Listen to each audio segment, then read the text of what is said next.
எதிர்வரும் மாதங்களில் ஜனாதிபதி தேர்தல் ஒன்று வரவுள்ளது. அப்போது ஜனாதிபதி ரணில் விக்ரமசிங்க மன்னாருக்கு வந்துதான் ஆக வேண்டும். மீனவர்களிடம் வாக்கு கேட்கத்தான் வேண்டும். அப்போது மீனவர்களே இறுதி முடிவு எடுப்பார்கள் என வடமாகாண கடற்றொழிலாளர் இணையத்தின் செயலாளர் என்.எம். ஆலம் தெரிவித்தார்.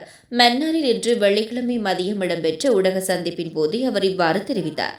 அவர் மேலும் தெரிவிக்கையில், குறிப்பாக இந்த இந்திய மீனவர்கள் வருகை இது நீண்ட ஒரு புரையோடி போன புண்ணாகிவிட்டது. இதை பேசுவது என்பதே ஒரு பெரிய விடயமாகிவிட்டது.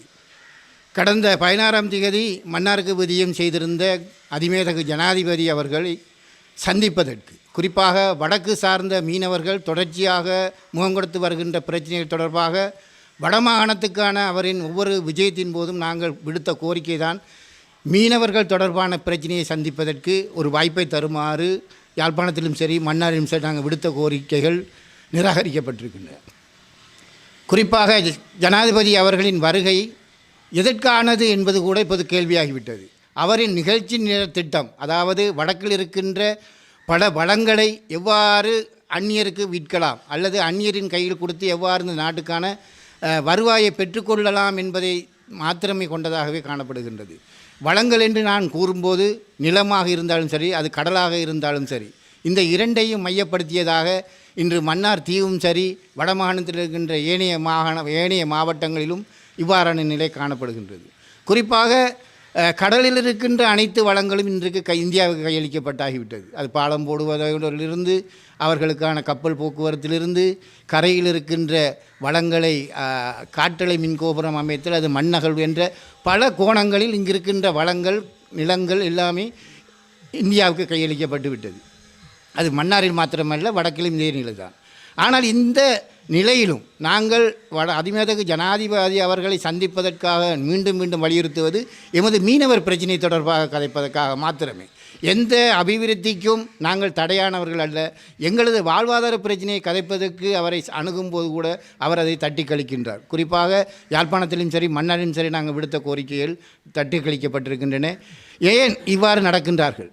அந்த மீனவர்களை அவர்கள் கண்டுகொள்ளவில்லையா? அல்லது இவர்கள் எதிர்காலத்தில் தேர்தல் வரும்போது இந்த மீனவர்களின் வாக்குகள் அவருக்கு தேவையற்றதாக காணப்படுகின்றதா?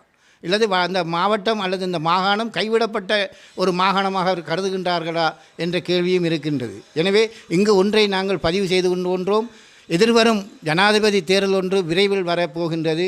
அப்போது இவர் எப்போதாவது இங்கு வந்துதான் ஆக வேண்டும். இந்த மீனவர்களிடமும் வாக்கு கேட்கத்தான் வேண்டும். எனவே இந்த மீனவர்கள் தான் இறுதி முடிவை எடுக்க வேண்டியவர்களாக இருக்கின்றார்கள். எமது கோரிக்கை மீனவர்களின் வாழ்வாதாரம் பற்றியதை தவிர வேறொன்றும் இல்லை. எனவே இந்த விடயத்தில் ஜனாதிபதி அவர்கள் மீண்டும் ஒரு கரிசனை காட்ட வேண்டும். ஏனெனில் நாங்கள் கடந்த 11ஆம் தேதி கூட வடமாகாணத்தில் இருக்கின்ற எல்லா அமைப்புகளும் மீனவர் அமைப்புகளும் சேர்ந்து ஜனாதிபதிக்கான ஒரு கோரிக்கையை விடுத்திருந்தோம்.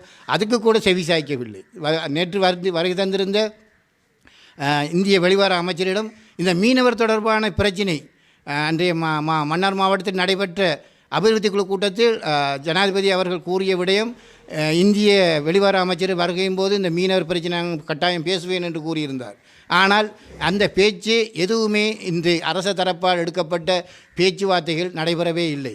அங்கு கடற்றொழில் அமைச்சரின் பிரசன்னமே காணப்படவில்லை. அவ்வாறாயின் யார் பேசுவது? இந்த மீனவர் பிரச்சனையை அங்கு விட்டாலும் எமது வடமாகாண பிரதிநிதிகள் அரச கௌரவ பாராளுமன்ற உறுப்பினர்களாவது பேசுவார்கள் என்று நாங்கள் எதிர்பார்த்திருந்தோம். ஓரிருவர் நுனிப்புள்ளை மேய்ந்த மாதிரி ஒரு சில விடயத்தை கூறியிருந்தாலும் மீனவர்கள் பிரச்சனையை ஆழமாக அந்த வெளிவார அமைச்சரிடம் யாரும் தெரிவிக்கவில்லை. இங்கு படுகின்ற மீனவர்கள் துன்பத்தை யாரும் கண்டுகொள்வதாகவும் இல்லை. எனவே இவர்கள் எவ்வாறு எதிர்காலத்தில் இந்த மீனவ சமூகத்திடம் முன்வந்து தங்களது வாக்கை கோர இருக்கின்றார்கள் என்பது ஒரு கேள்விக்குறியான விடயம்.